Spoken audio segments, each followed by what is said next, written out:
Satyagraha is a philosophy and practice of non-violence resistance developed by Gandhi. He deployed it in campaigns for Indian independence and also during his earlier struggles in South Africa. Martin Luther King Jr. also used the Satyagraha theory during the campaigns he led during the civil rights movement in the United States. In traditional violent and non-violent conflict, the goal is to defeat the opponent or frustrate the opponent's objectives. In Satyagraha, by contrast, these are not the goals. Success is cooperating with the opponent. The opponent must be converted for the cooperation to take place. The Salt Satyagraha is an example of the non-violent protest Gandhi used. He protested against the British salt tax in India. It was the first act of organized opposition to the British rule after the Declaration of Independence by the Indian National Congress. In the middle of the big weakening of the market in March 1930, Gandhi introduced the protest against the British monopoly on salt. People were forbidden to produce salt. You had to buy it from the government. Gandhi thought that this was against a basic right of man to take what you need from the soil. Gandhi walked almost 400 kilometers to the Indian Ocean to collect salt to challenge the law. While he walked over the dusty roads of India, many people joined him. After 24 days he reached the ocean and started to produce salt. Soon the police came and stopped Gandhi. Gandhi's action spread to other cities and many people started to protest against the Britons. People were ready to get hurt and even killed to make their voices heard. The campaigns had a significant effect on changing the world and British attitudes towards Indian independence and caused a large number of Indians to join the fight for the first time. But the Salt Satyagraha failed to win major concessions from the Britons. Gandhi was, together with over 80,000 Indians, jailed as a result of the Salt Satyagraha. The Salt Satyagraha drew worldwide attention to the Indian independence movement. Gandhi against the salt tax continued for almost a year, ending with Gandhi's release from jail and negotiations with Viceroy Lord Irving at the Round Table Conference. Thank you, Anton. Thank you. Now, at least I know a bit more about Gandhi's background and his methods. But how has he affected ordinary Swedish people like us? Let's find out. Ja, nu står jag och Anton här på Östermalmstorg. Och vi ska fråga lite vanliga svenskar om vad de vet om Gandhi. Gandhi! Ja, han var ju indier för det första och en ledare i Indien, alltså en religiös ledare. Det räcker. Ja, han var ledare i Indien, mycket för fred.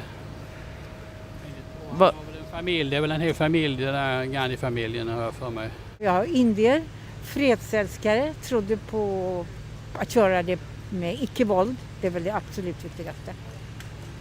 Gandhi, han var en indisk, vad var han? Kanske premiärminister eller president eller sånt där i. Han var en viktig politiker i Indien som förespråkade antivåldsmetoder. Det var en stor man i Indien som pratade för fred över världen, om antivåld. Mahatma Gandhi, det var en fredsförespråkare i Indien. Men herregud, jag kan inte säga sådär. Nu ska vi se, Gandhi, indisk ledare. Okay. Vad gjorde han som han blev känd för? Alltså, vad har han gjort för världen? Det var inte kul. Så jag snackade om att min allmänbildning försvann i ett hörn. Ska se vad han är känd för. Är inte han känd för att han tror mycket, alltså det är han, nu är det Indien så det är hinduismen, men en rättvis och stark ledare. Men jag vet inte exakt vad han har gjort, det kan jag inte svara på, tyvärr. Vad gjorde han då? Det kan jag inte svara på specifikt, men han försökte att göra det drägligt för människor i Indien. Ingen aning. Gjorde honom känd var väl att han var med i Indiens frigörelse från Storbritannien och icke-våld. Vem är det här? Ja, det är Först det där, welcome back. Conclusion. Welcome back. This is our conclusion. Ska vi filma? Den filmar. Hello and welcome back. This is our conclusion. Gandhi's legacy is one of peace, reassurance and non-violence.